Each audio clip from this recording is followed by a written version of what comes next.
السلام علیکم ناظرین، امید ہے کہ آپ صحیح ہوں گے۔ اس ایپیسوڈ میں لیٹ علی شو یو کے ہم فوکس کر رہے ہیں جو پاکستانی سینکڑوں کی تعداد میں بتائے جا رہے ہیں، مگر کسی کو اندازہ نہیں کہ کتنے ایکچوئل نمبر ہے جن کی شہادت ہوئی ہے، جو جاں بحق ہوئے ہیں۔ ایٹ لیسٹ 300-400 لوگ بتائے جا رہے ہیں کہ مارے گئے ہیں اس کے اندر۔ To get an idea about کہ کیا سچویشن ہے، سروائیورز کیا کہہ رہے ہیں، کدھر یہ سچویشن کھڑی ہے، پاکستانی سروائیورز کتنے ہیں، I'm joined by Elvira Krithari. Let's talk about the survivors. Who did you meet and what did they say? What they describe exactly is the attempt to throw a rope to the vessel, so the Greek Coast Guard would supposedly pull them, but they couldn't make it for reasons that we cannot explain yet. So the vessel capsized. We don't know exactly how many Pakistanis were there. Some say up to 200, but I also read even 400. So we don't know, and the sad thing is that we may never know exactly what happened and how many people were on the Adriana, that's the name of the boat. Most of the Pakistanis were placed in the lower deck. And this is because they think that if the authorities that came to rescue them see first the Syrians, it's more likely to protect them and to offer help. Let us say that the vessel had problems from the beginning.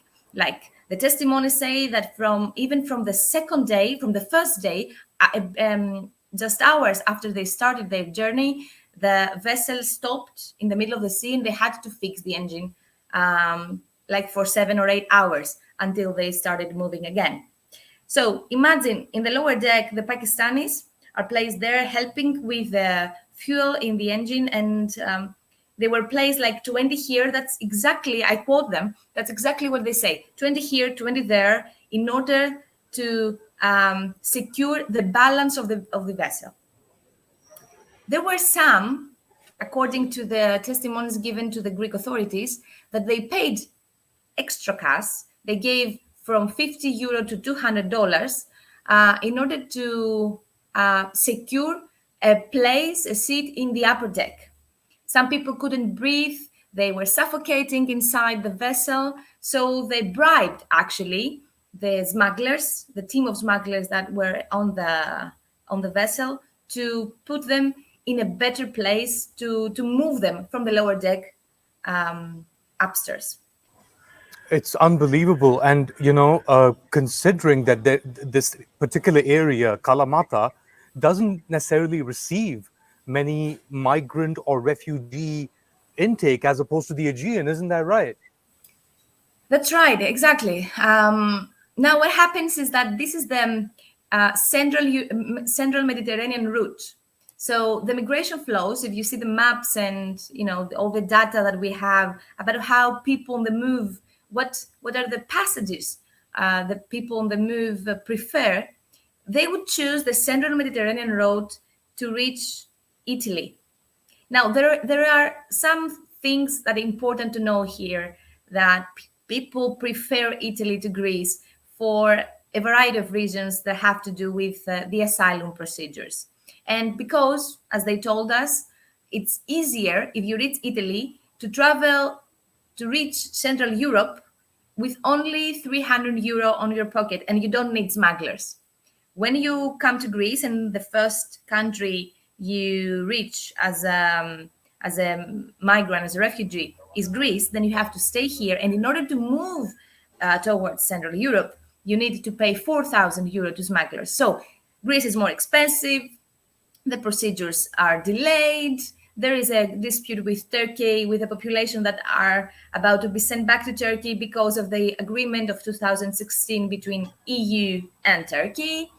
Now this agreement is on, it's not anymore actually, they don't follow the agreement anymore. Explain this point, Elvira. Explain this point. You have the EU-Turkey agreement 2015.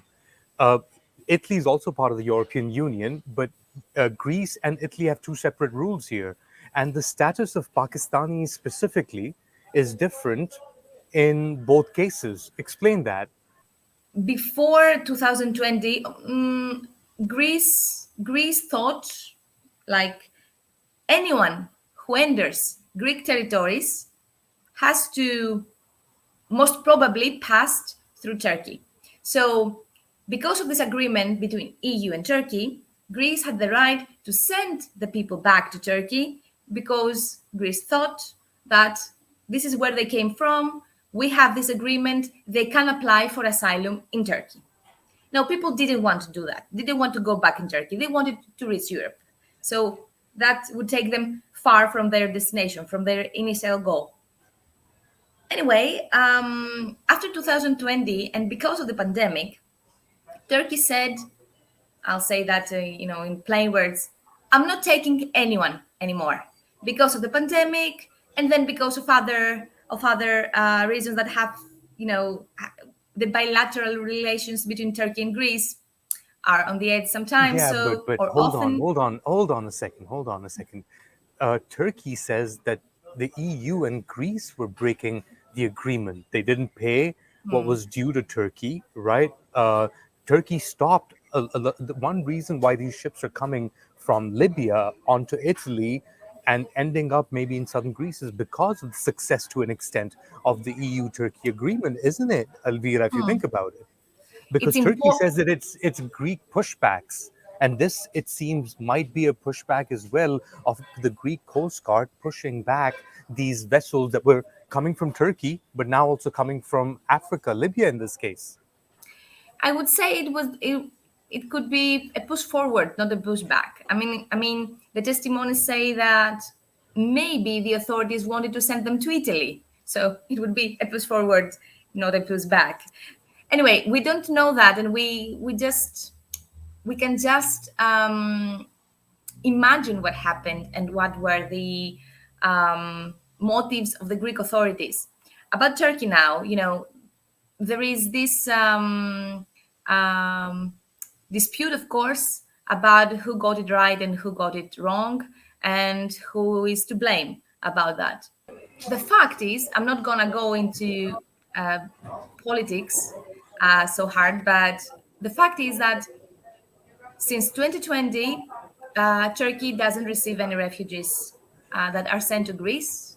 Greece, however, thinks that they should send them to Turkey. So there are people, hundreds of them, that are in limbo, in legal limbo, waiting for in Greece without following the procedures to asylum, without having any right, any legal papers. They are just stranded here, and they're trying to flee. They're trying to leave for Europe because that was their initial goal. So that's why, to come to your first question, that's why they're trying to bypass Greece, and instead of coming here through Turkey or through other countries in the Mediterranean, in the Eastern Mediterranean route, they opted for the Central Mediterranean route. So what's the response in Greece for the government, for the Coast Guard, for the police, for authorities?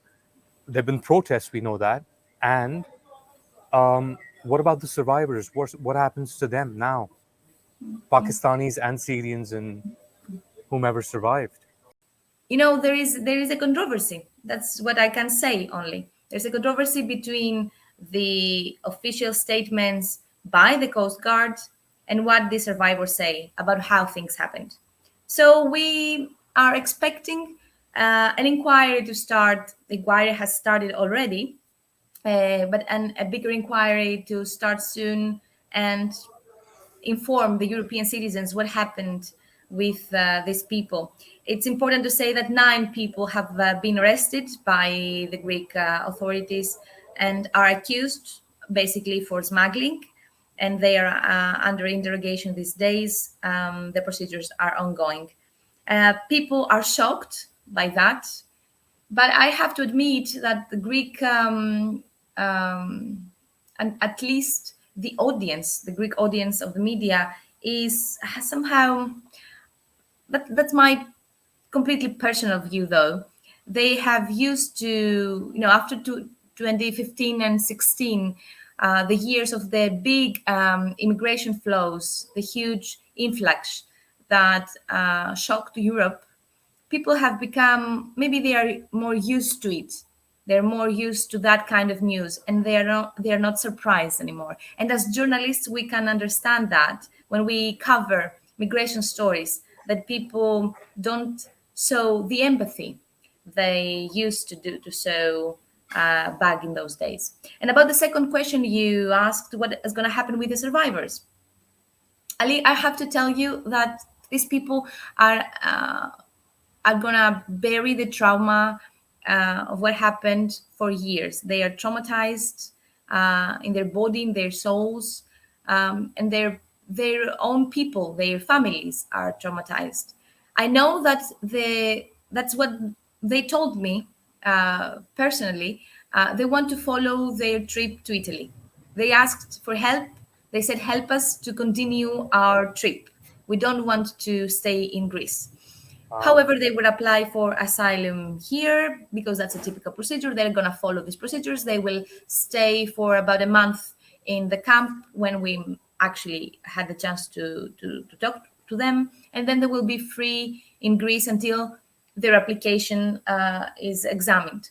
But I need to say that about the people who didn't find their loved ones among the survivors, about the people that they came from all across Europe, from Sweden, from Denmark, from the Netherlands, from Germany, from Italy. They arrived in Greece from the beginning to find, because they were seeing in social media pictures of their own, of the survivors, and they were trying to understand if their own loved ones are between the people who were rescued.